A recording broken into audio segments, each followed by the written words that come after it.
রোইস kiss hill turn করলো আর সাথে করে নিয়ে আসলো নতুন একটা টিম। সো গাইস, আজকের মানডে নাইট ট্রটি শেষ হয়ে গেছে। কি হলো আজকের মানডে নাইট ট্রতে সমস্ত কিছুই থাকবে আজকের এই ভিডিওতে। আজকের মানডে নাইট ট্র শুরুতেই এলএ নাইট রিং এ আসে। এলএ নাইট রিং এ এসেই বলে মেগাস্টার এসে গেছে। ওয়ার্ল্ড চ্যাম্পিয়ন রোমান রেন্স একজন কাপুরুষ। আমি এটা মানছি, রোমান রেন্স রেসেলমেনিয়া 42 তে একদমই ফেয়ার ভাবে ম্যাচ উইন করেছে। সামার স্ল্যামেও একাই সে উইন করেছে। রোমান রেন্স আমাকে বলেছে আমি নাকি টাইটেল ম্যাচ ফাইট করার জন্য যোগ্য নই। আসলে এটা একটা বাজে কথা। রোমান রেন্স ত্রিপোলেতে একটা টুর্নামেন্ট চালাচ্ছে যাতে তার সাথে আমি ম্যাচ ফাইট করতে না পারি। রোমান রেন্স আমার পিছনে ব্লাড লাইনের সমস্ত মেম্বারকে পাঠিয়ে দিয়েছে। রোমান রেন্স সোলো সিকোয়াকেও আমার পিছনে পাঠিয়েছিল। আর গাইস, তখনই আমরা দেখতে পাই অডিয়েন্সের মধ্যে থেকে সোলো সিকোয়া বেরিয়ে আসে। সোলো সিকোয়া এসেই এল নাইটকে বলে ধন্যবাদ আমার সাথে ফাইট করার জন্য ব্লাড লাইনের এগেনস্টে।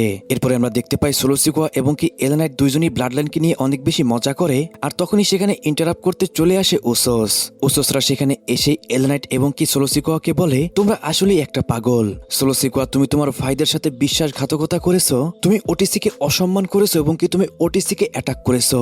এর ফল তোমাকে পেতে হবে। তুমি যা যা করেছো আমাদের সাথে তার থেকে অনেক বেশি তুমি পাবে। সোলো সিকোয়া বলে তোমরা যদি আমাদের এগেনস্টে একটা ম্যাচ চাও তাহলে আজকেই তোমাদের সাথে আমাদের একটা ম্যাচ হতে পারে। আর গাইস, এরপরে কিন্তু আজকের মানডে নাইট ড্রতেই তাদের মধ্যে একটি ট্যাগ টিম ম্যাচ কনফার্ম হয়ে যায়। আমার মতে উসোস এবং কি এল নাইট সোলো সিকোয়াকে দিয়ে মোটামুটি ভালোই আজকের মানডে নাইট ড্র স্টার্ট করতে পেরেছে ডাব্লিউডব্লিউই।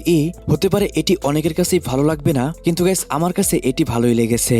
তারপর স্টেফানি ভ্যাকার ভার্সেস রোকজিন পেরেজের মধ্যে একটি 1-on-1 ম্যাচ শুরু হয়ে যায়। ম্যাচের শুরু থেকে জাজমেন্টে অনেক বেশি ইন্টারফেয়ার করছিল, তারপরও স্টেফানি ভ্যাকার এই ম্যাচটার মধ্যে উইন করে যায়। ম্যাচটি যখনই শেষ হয়ে যায় তখনই লিভ মর্গান এসে আবারও স্টেফানি ভ্যাকারকে অ্যাটাক করতে আসে। তখনই আমরা দেখতে পাই যে বেকি লিঞ্চ সেখানে চলে আসে। বেকি লিঞ্চ এসে লিভ মর্গানকে অ্যাটাক করে একদমই ডিস্ট্রয় করে দেয়। তারপর ড্রাগন লি ভার্সেস রে ফিনিক্সের মধ্যে একটি 1-on-1 ম্যাচ শুরু হয়ে যায়। গাইস, এই ম্যাচটা হচ্ছিল রোমান রেন্সের টাইটেলের জন্য যে টুর্নামেন্টটি চলছিল সেই টুর্নামেন্টের এটা একটা সেমিফাইনাল ম্যাচ ছিল। গাইস, বলতে গেলে ওয়ান অফ দ্য বেস্ট একটা ম্যাচ ছিল এটি। অন্তত আজকের মানডে নাইট ড্রতে যতগুলো ম্যাচ হয়েছে তার মধ্যে এটা সবথেকে বেস্ট একটা ম্যাচ ছিল। স্পেশালি ড্রাগন লি অনেক ভালো রেসলিং করেছে এই ম্যাচের মধ্যে।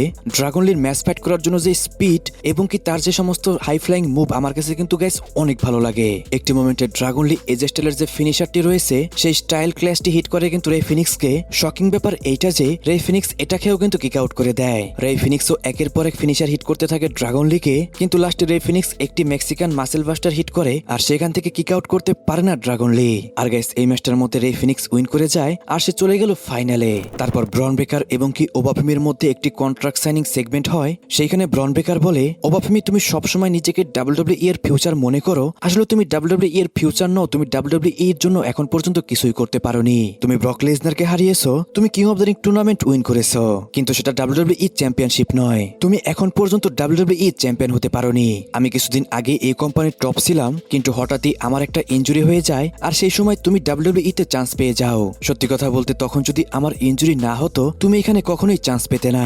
তুমি এখন আমার জায়গায় এখানে কাজ করছো। ওবাফেমি, তুমি মনে করছো তুমি অনেক বড় হয়ে গেছো, আসলে তুমি কিছুই নও। এই সমস্ত শুনে ওবাফেমি বলে, ব্রন ব্রেকার তুমি একজন অ্যাংরি অরেঞ্জ ম্যান। ব্রন ব্রেকার, তুমি মনে করছো আমি তোমাকে অসম্মান করছি, আসলে আমি তোমাকে কোনো অসম্মান করছি না। আমি তোমাকে একটা জিনিস এখনই এক্সপ্লেন করে ক্লিয়ার করে দিচ্ছি। তুমি যদি 2002 সালে জন সিনার সাথে ডাব্লিউডব্লিউই তে ডেবিউ করতে তাহলে তুমি সেখানেও ডাব্লিউডব্লিউই এর ফেস অফ দ্য কোম্পানি হতে।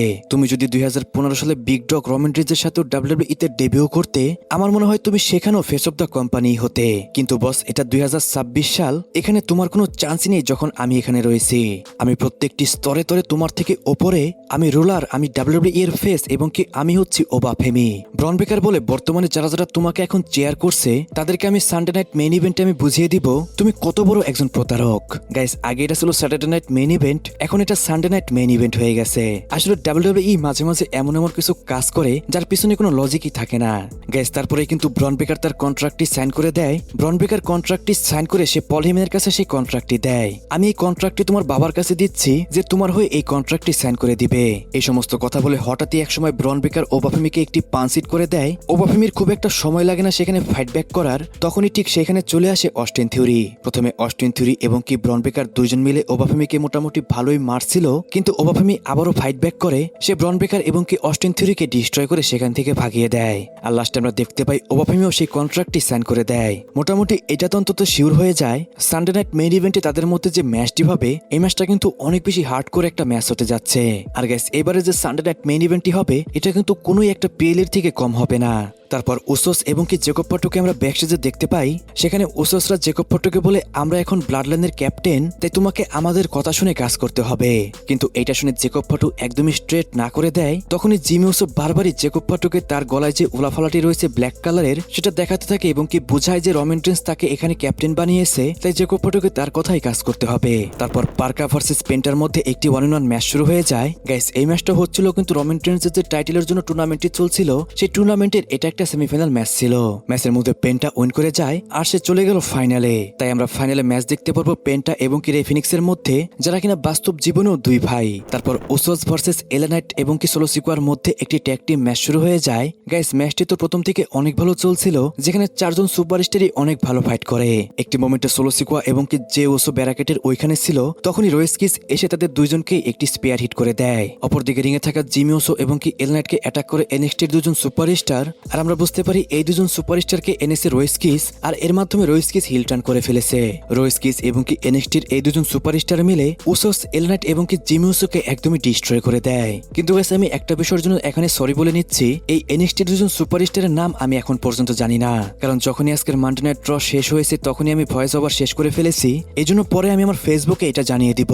গাইস রিসেন্টলি সবাই আমাকে একটাই অভিযোগ করছে কেন আমার ভিডিও দিতে এত লেট হয়ে যাচ্ছে। তাদেরকে বলছি ভাই আমি আসলে অনেক অসুস্থ, লাস্ট 8 থেকে 9 দিন আমার জ্বর ছিল, এই জন্য শরীর আসলে অনেক বেশি দুর্বল হয়ে গেছে। আমি ট্রাই করছি আস্তে আস্তে রিকভারি করতে, এই জন্য গাইস আমার জন্য দোয়া করবেন, আমি সুস্থ হলে আগের মতো আবার তাড়াতাড়ি ভিডিও দিয়ে দিব। সো গাইস আজকের ভিডিও এই পর্যন্তই। রেসলিং সম্পর্কিত সমস্ত নিউজ এবং কি আপডেট জানতে চ্যানেলটিকে সাবস্ক্রাইব করবেন এবং কি পেজটিকে ফলো করতে ভুলবেন না।